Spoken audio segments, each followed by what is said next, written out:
Hello friends, night இந்த kitchen clean பண்ணுறது அப்படிங்கிறது எல்லாத்துக்குமே ஒரு சவாலான ஒரு விஷயந்தான். ஆனால் குயிக்காக டக்குன்னு ஒரு 10 நிமிஷத்தில் கிச்சன் மொத்தத்தையும் க்ளீன் பண்ண முடியும். அது எப்படி அப்படிங்கிறத இந்த வீடியோவில் டீட்டெயில்டாக நான் ஷேர் பண்ணியிருக்கேன். ஒரு 2 நாள் கிச்சனை சரியாக க்ளீன் பண்ணல, அது மொத்தத்தையும் சேர்த்து இன்றைக்கி க்ளீன் பண்ண போகிறேன். வாங்க வீடியோக்குள்ளே போகலாம். Hello friends, welcome back to home queen lifestyle of 365 days. நான் உங்கள் நதியா. எல்லோரும் சந்தோஷமாகவும் உடல் ஆரோக்கியத்துடனாகவும் இருப்பீங்க அப்படின்னு சொல்லிட்டு நான் நம்புகிறேன். இது மண்டே ஈவினிங் ஒரு 6:30க்கு மேலே எடுத்த வீடியோ தான். பாருங்கள் கிச்சன் எவ்வளோ மோசமாக இருக்குது அப்படின்னு சொல்லிட்டு 2 நாள் சரியாக கொஞ்சம் உடம்புக்கு சரியில்லை. ஏன்னு பார்த்தீங்கன்னா நீங்கள் மினி விலாக் பார்த்துருப்பீங்க அப்படின்னு நினைக்கிறேன். ஃப்ரைடே திருநள்ளார் போகலாம் அப்படின்னு சொல்லிட்டு கிளம்பி போனதுனால ஒரு 2 நாளாக சரியான வாந்தி, சுத்தமாக முடியல. ட்ராவல் பண்ண டயர்டும் சேர்ந்து ரொம்ப படுத்த படுக்கையாக ஆன மாதிரி ஆயிடுச்சு. சண்டே சுத்தமாகவே என்னால் முடியல. சாட்டர்டே நைட்டு வந்தோம், வெளியவே சாப்பிட்டு வந்துட்டோம். சாட்டர்டே நைட்டு ஒரு 10:30 தான் வீட்டுக்கே வந்தோம். அதுக்கப்புறமா தூங்கி எந்திரிச்சா காலையில் என்னால் எந்திரிக்கவே முடியல. அவ்வளோ டயர்டு, தொண்டையெல்லாம் சரியான வலி, ஒன்றுமே முடியல. அதனால் ஏதோ சிம்பிளான டிஷ் எல்லாமே செஞ்சு சாப்பிட்டு மதியத்துக்கும் அதே மாதிரி தக்காளி சாப்பாடு வச்சு சாப்பிட்டு கம்முன்னு இருந்துட்டோம். மண்டே குட்டீஸுங்களுக்கெல்லாம் ஸ்கூல் அப்படிங்கிறனால கம்பல்சரி போய் ஆகணும். ஒரு நாள் ஃபுல்லாக ரெஸ்ட் எடுத்துட்டாங்க அப்படிங்கிறனால குட்டீஸுங்களுக்கும் சிம்பிளானது எல்லாமே செஞ்சு கொடுத்து அனுப்பிச்சி விட்டுட்டு கப்புன்னு படுத்துக்கு தூங்கி எழுந்திரிச்சேன். இன்றைக்கி ஃபுல்லாக ரெஸ்ட்டு தான். ஈவினிங் போல் கிச்சன் பார்க்கும்போது எனக்கே தலை சுற்றிருச்சு, இவ்வளோ மோசமாக இருக்கே அப்படின்னு சொல்லிட்டு வேலையாக இந்த கிச்சனை க்ளீன் பண்ணிட்டு அதுக்கப்புறமா தான் நைட் டின்னர் செய்யணும் அப்படின்னு சொல்லிட்டு முடிவு பண்ணி தான் ஸ்டார்ட் பண்ணேன். ஃபஸ்ட்டு கவுண்டர் டாப் மேலே இருக்கிற எல்லா பொருளையும் எடுத்து அது பிளேஸில் வச்சுட்டோம் அப்படின்னாவே பெருசாக நம்ம க்ளீன் பண்ண வேண்டியது வராது. அதனால் ஃபஸ்ட்டு எல்லா பொருளையும் அது பிளேஸில் எடுத்து வச்சுட்டேன். அதே போல் விளக்க வேண்டிய பாத்திரம் எதெல்லாம் இருந்துச்சோ எல்லாத்தையுமே விளக்கிடலாம், விளக்கிறதுக்கு எடுத்து போட்டுடலாம் அப்படின்னு சொல்லிட்டு கவுண்டர் டாப் மேலே இருந்த விளக்க வேண்டிய பாத்திரத்தை எல்லாத்தையுமே எடுத்து போட்டுட்டேன். அடுப்பு கிட்டலாம் அவ்வளோ டஸ்ட்டு, தோசை சுட்டது, அப்புறம் சாப்பாடு சிந்தி, பருப்பு சிந்தின்னு சொல்லிட்டு அவ்வளோ இதாக இருந்துச்சு. வேலையை அதை ஃபுல்லாக தொடச்சி விட்டுட்டோம் அப்படின்னாவே பெருசாக நம்ம கிச்சன் க்ளீன் பண்ண வேண்டியதில்லை. அந்தளவுக்கு பளிச்சுன்னு இருக்கிற மாதிரி நம்மளுக்கு தோணும். மேக்ஸிமம் இந்த சின்ன சின்ன வேலைகளெல்லாம் செஞ்சு வச்சுக்கிட்டோம் அப்படின்னாவே கிச்சன் எப்போவுமே நீட்டாக பளபளனே இருக்கும். ஆனால் நான் கோயிலுக்கு போகிறதுக்கு முன்னாடி க்ளீன் பண்ணி வச்சுட்டு தான் போனேன். அதான் சிங்கில் ஒரு பாத்திரம் இல்லாமல் அடுப்புலேருந்து எல்லாத்தையும் பர்ஃபெக்டாக க்ளீன் பண்ணி வச்சுட்டு தான் கிளம்பி போனேன். 2 நாள் சரியாக கிச்சனை கவனிக்கலை, போச்சுடா அப்படிங்கிற மாதிரி ஆகிப்போச்சு. கவுண்டர் டாப் மேலே அடுப்பு மேலே சிந்தி இருந்ததெல்லாம் தொடச்சி விட்டுட்டு அதுக்கப்புறமா அடுப்பு ஃபுல்லாக கழுவி விட்டுடலாம். ரொம்ப பால் சிந்திருச்சு, பருப்பு சிந்தினது அப்படின்னு சொல்லிட்டு ரொம்பவே கசகசன்னு இருந்துச்சு. அதனால் லிக்விட் ஊற்றி விம் லிக்விடில் தண்ணி ஊற்றி எடுத்து வச்சுருந்தேன். அந்த லிக்விட் ஃபுல்லாக ஊற்றி விட்டு ஸ்டீல் நார் அதுக்கப்புறம் அந்த ப்ரஷ்ஷை எல்லாம் வச்சு நல்லா ஸ்க்ரப் பண்ணி விட்டு அதுக்கப்புறமா நீட்டாக தொடச்சி விட்டுட்டேன். நான் அடுப்புக்கு அடியை பார்க்கவே இல்லை. சரி நம்ம அடுப்பு மேலே தொடச்சி விட்டால் போதும் அப்படின்னு சொல்லிட்டு நினச்சிட்டு நான் தொடச்சிட்டு விட்டுட்டேன். அப்புறம் அடுப்பெல்லாம் தூக்கி பார்க்கும்போது தான் தெரிஞ்சது, இது என்னடா இவ்வளோ மோசமாக இருக்குது அடியே அப்படின்னு சொல்லிட்டு சரி ஒரே முட்டை கழுவியே விட்டுருவோம் அப்படின்னு சொல்லிட்டு அதுக்கப்புறமா டிசைட் பண்ணிட்டு தான் டைல்ஸ் ஏரியா எல்லாமே கழுவி விட்டேன். இல்லை அப்படின்னா நான் ஈரத்துணியை வச்சு மேக்ஸிமம் தொடச்சி தான் விடுவேன். நான் அவ்வளோ சீக்கிரம் கழுவி விட்டுட்டு இருக்க மாட்டேன். அடுப்பு மொத்தத்தையும் வாரத்தில் ஒரு நாள் 2 வாரத்துக்கு ஒரு நாள் அப்படிங்கிற மாதிரி தான் அடுப்பு எல்லாமே கழுவி விடுவேன். கவுண்டர் டாப் அடிக்கடி கழுவி விடுவேன். நான் எப்போல்லாம் ஃப்ரீயாக இருக்கணும், எப்போல்லாம் எனக்கு ரொம்ப கசகசன்னு இருக்குதுன்னு சொல்லி தோணுதோ அப்போல்லாமே கழுவி விடுவேன். அடுப்பு மட்டும் அடிக்கடி கழுவுறது கிடையாது. அப்படி கழுவுனோம் அப்படின்னா சீக்கிரமாக அந்த பர்னர் போயிடுது அப்படிங்கிறதுனால நான் கழுவுறது கிடையாது. ஃபுல்லாக சோப்பு தண்ணி ஊற்றி நல்லா அந்த ஸ்டீல் நேரை வச்சு ஸ்க்ரப் பண்ணி எல்லாத்தையும் தேய்ச்சி விட்டுட்டு அதுக்கப்புறமா கழுவி விடுறதுக்கு ஸ்டார்ட் பண்ணிட்டேன். சாப்பிட்ணும் அப்படிங்கிறக்காக சாப்பாடு செஞ்சு வச்சேனே, அதே சமயத்தில் அப்படியே லைட்டாக அப்படி முடியலைனாலும் பரவாயில்ல, திக்கி முக்கியாவது க்ளீன் பண்ணியிருந்திருக்கணும் அப்படின்னு சொல்லிட்டு இப்போ நான் ஃபீல் பண்ணேன். இனிமேல் என்னன்னாலும் சரி, சாப்பாடு எப்படி செய்கிறோமோ செஞ்சே ஆகணும்னு செய்கிறோமோ அதே மாதிரி க்ளீனிங் வேலையும் செஞ்சே ஆகணும்னு நம்ம செஞ்சு முடிச்சிடணும்னு சொல்லிட்டு முடிவு பண்ணிட்டேன். ஏன்னு பார்த்தீங்கன்னா ஒரு நாள் அதாவது தினமும் செஞ்சோம்னா அது 2 நிமிஷத்து வேலை. இதே ஒரு நாள் விட்டு ஒரு நாள் செஞ்சோம் அப்படின்னா அது 10 நிமிஷத்து வேலை, 1 மணி நேரத்து வேலைன்னு இப்படி நம்ம மாறிக்கிட்டே இருக்கும். அதை வேலை நேரம் எவ்வளோ நேரம் ஆகுது அப்படிங்கிறத நம்ம தான் டிசைட் பண்ணுறோங்கிறது தான் என்னுடைய மைண்ட் செட். ஸோ அதனால் இனிமேல் வந்து இந்த தப்பை பண்ணக்கூடாது அப்படின்னு சொல்லிட்டு நான் முடிவு பண்ணிக்கிட்டேன். நீங்கள் எப்படி தினமும் வந்து ஒரு 2 நிமிஷம் டைம் ஸ்பெண்ட் பண்ணி க்ளீன் பண்ணிடுவீங்களா, இல்லை வந்து வாரத்துக்கு ஒரு நாள் ஒரு 1.5 மணி நேரம் டைம் ஸ்பெண்ட் பண்ணி க்ளீன் பண்ணுவீங்களா அப்படின்னு சொல்லிட்டு கண்டிப்பாக கமெண்டில் ஷேர் பண்ணிடுங்க. எப்போவுமே குக்கிங் முடித்த கையோடு நான் வந்து கவுண்டர் டாப் எல்லாமே க்ளீன் பண்ணி வச்சுட்டு அதுக்கப்புறமா தான் கிச்சன்லேருந்தே வெளியே போவேன். இன்றைக்கி காலையிலேருந்து கிச்சன் இப்படி நாரி போய் கிடக்கிறத பார்க்கும்போது எனக்கு அவ்வளோ ஒரு கடுப்பாக இருந்துச்சு. நம்மளுக்கு ரெஸ்ட்டு கூட இந்த கிச்சன் க்ளீனாக இல்லை அப்படின்னா நம்மளால் ரெஸ்ட்டு கூட நிம்மதியாக எடுக்க முடியறதில்ல. உண்மையாக இல்லையா அப்படின்னு சொல்லிட்டு கண்டிப்பாக கமெண்டில் ஷேர் பண்ணிடுங்க.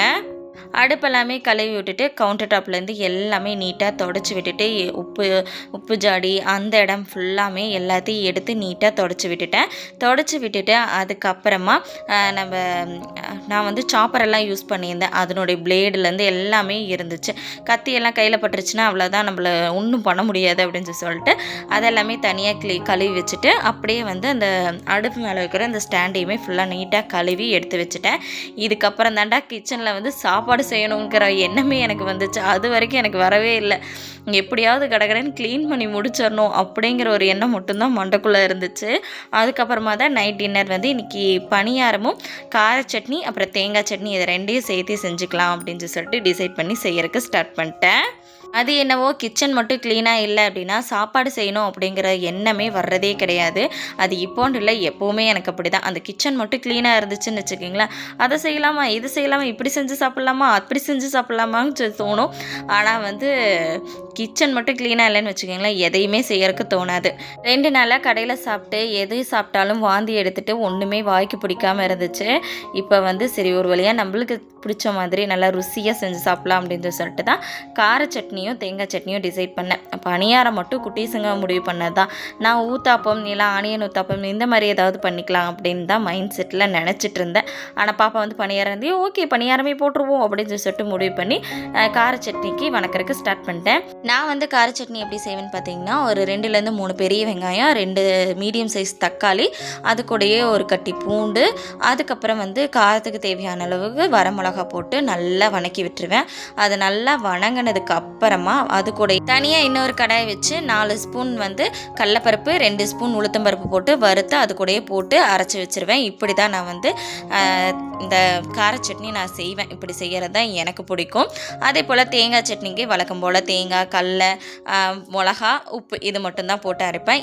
எப்பவும் போல் இன்றைக்கும் சட்னி அரைக்கிறதுக்கு அகாரா பிராண்டோட ரீகல் பர்சனல் பிளெண்டர் தான் யூஸ் பண்ணியிருந்தேன். இது ஸ்டெயின்லெஸ் ஸ்டீல் பிளேடோடனா வருது. 3 செட் ஆஃப் ஜார்ஸ்மே கொடுக்குறாங்க. 100% காப்பராலான மோட்டார் அப்படிங்கிறதுனால ரொம்ப சூப்பராக குயிக்காக நம்மளுக்கு வந்து சட்னி அரைச்சி கொடுத்துருது. ரொம்பவே யூஸ்ஃபுல்லான ப்ராடக்ட் தான் இது. உங்களுக்கு வேணும் அப்படின்னா லிங்க் கீழேயுமே தரேன், செக் பண்ணி வாங்கிக்கோங்க. நான் ஏன் கடலப்பருப்பும் உளுந்தம்பருப்பும் தனியாக வறுத்து உள்ளே போடுறேன் அப்படின்னு பார்த்தீங்கன்னா, தக்காளி வெங்காயம் வணக்கறதுக்கு முன்னாடியே கடலப்பருப்பும் உளுந்தம்பருப்பும் வறுத்துட்டு அது கூடயே வந்து தக்காளி வெங்காயமெல்லாம் போட்டு வணக்குவாங்க. அப்படி வணக்குனா வந்து எனக்கு ஒன்று கடலப்பருப்பு தீஞ்சு போயிடுது, இல்லைன்னா உளுத்தம்பருப்பு தீஞ்சு போயிடுது.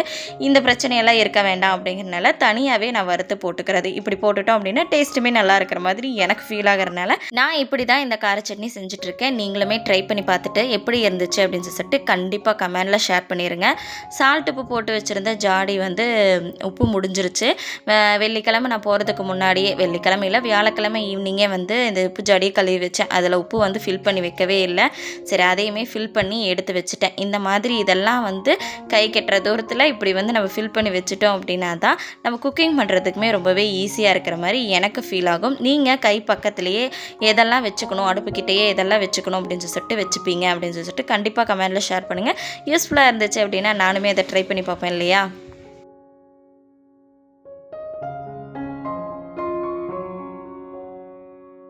கார சட்னிக்கு வணக்கிட்டு அதை கொண்டு போய் ஆடுறக்காக டைனிங் டேபிளில் கொண்டு போய் வச்சுட்டு ஃபேனை போட்டு விட்டுட்டு வந்துட்டு இருக்கிற பாத்திரத்தை எல்லாத்தையும் கடகடன்னு விளக்கிடலாம் அப்படின்னு சொல்லிட்டு ஃபஸ்ட்டு தட்டுங்களெல்லாம் விளக்கி வச்சுட்டு அதுக்கப்புறமா கொஞ்சம் பெரிய பாத்திரங்களெல்லாம் விளக்குறதுக்கு ஸ்டார்ட் பண்ணிட்டேன்.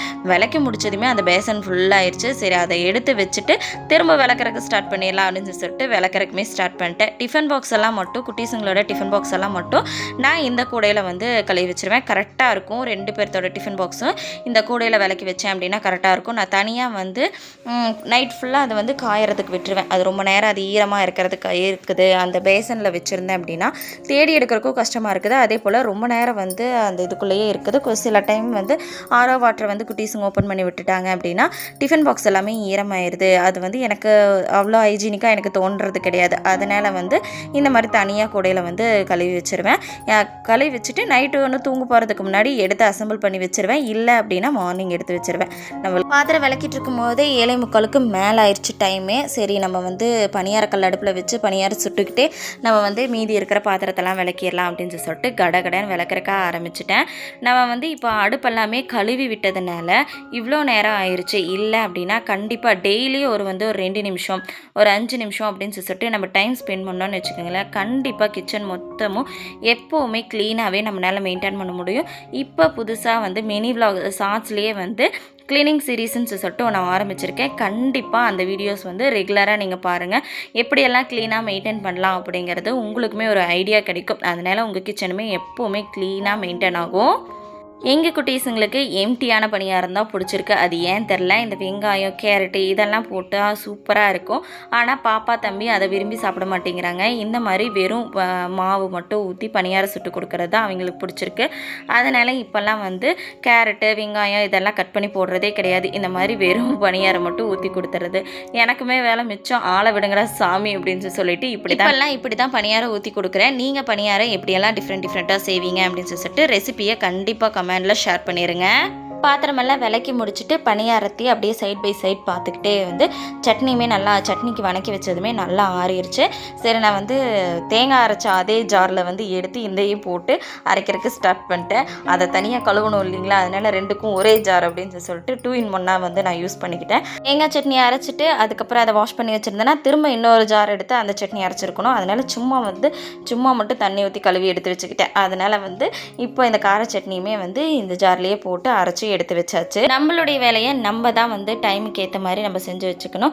ஒரு 2 நிமிஷம் 5 நிமிஷம் அப்படின்னு சொல்லிட்டு ஒதுக்கணும் அப்படின்னா கவுண்டர் டாப் க்ளீன் பண்ணுறதுக்கு எவ்வளோ நேரம் ஆயிரும்னு நினைக்கிறீங்க? ஒரு 2 நிமிஷம் தான். நம்ம ஒரு ஈரத்துணி வச்சு அப்படியே சும்மா வைப் பண்ணி எடுத்துட்டோம் அப்படின்னாவே க்ளீன் ஆயிரும். அதே போல் தான் அடுப்பில் வந்து அடுப்பில் வந்து நம்ம சமைக்கிறோம் அப்படிங்கும்போது ஏதாவது ஒன்று சிந்திருச்சு அப்படின்னா கையோட ஒரு ஈரத்துணி வச்சு தொடச்சி விட்டுட்டீங்க அப்படின்னாலுமே அடுப்புமே ரொம்ப கசகசன்னு இருக்காது, நீட்டாகவே மெயின்டைன் ஆகும். பால் ஏதாவது சிந்திருச்சு அப்படின்னாலுமே கையோட அந்த ஈரத்துணி வச்சு சும்மா ஒரு தொடச்சி விட்டுட்டீங்க அப்படின்னாவே நல்லா நீட்டாக பளபளன்னு ஆயிரும். நம்ம அதுக்காக தனியாக க்ளீன் பண்ணணும் அப்படின்னு சொல்லிட்டு எந்த விதமான அவசியமே இருக்காது.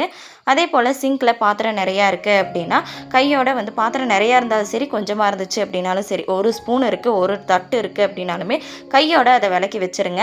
சரி ஒரு ஸ்பூன் தானே அப்படின்னு சொல்லிட்டு நம்மளுக்கு வந்து ஒரு சிங்கு பாத்திரம் விளக்குறதுக்கு கூட நம்மளால் முடியும். ஆனால் அந்த ஒரு ஸ்பூனும் ஒரு டம்ளர் விளக்குறதுக்கு இப்போ ஒன்று தானே இருக்குதுன்னு சொல்லிட்டு நம்ம சோம்பேறித்தனமாக போய் உட்காந்துருவோம்.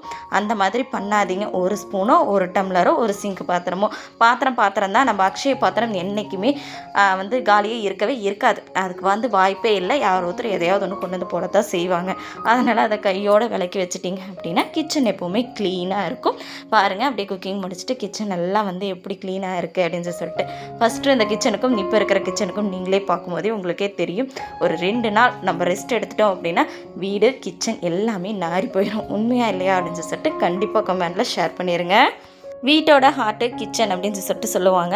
அது உண்மையே இல்லையோ வீட்டோட ஹார்ட்டு நம்ம தான் மெயின். நம்ம நல்லா இருந்தோம் அப்படின்னா தான் கிச்சன் ஆகட்டும் வீடாகட்டும் ரொம்ப சூப்பராக அருமையாக இருக்கும். அதே போல் தான் வீட்டில் இருக்கிற எல்லாருமே ஹாப்பியாகவும் இருப்பாங்க. உண்மையாக இல்லையான்னு கண்டிப்பாக கமெண்டில் ஷேர் பண்ணுங்கள். இந்த வீடியோவோட எண்டுக்கு வந்துட்டு கண்டிப்பாக இந்த வீடியோ உங்கள் எல்லாத்துக்கும் யூஸ்ஃபுல்லாக இருக்கும், பிடிச்சிருக்கும் அப்படின்னு நான் நம்புகிறேன். பிடிச்சிருக்கு அப்படின்னா ஒரே ஒரு லைக் பண்ணிட்டு நம்மளுடைய சேனலை சப்ஸ்கிரைப் பண்ணி வச்சுக்கோங்க. அப்போ தான் நான் க்ரியேட் பண்ணுற ஒவ்வொரு வீடியோவுமே உங்கள் மொபைலுக்கே டெலிவரி பண்ண முடியும். நீங்கள் ஃப்ரீயாக இருக்கும்போது செக் பண்ணி மட்டும் பார்த்தா போதும். தேங்க்ஸ் ஃபார் வாட்சிங். Keep supporting me. பாய்.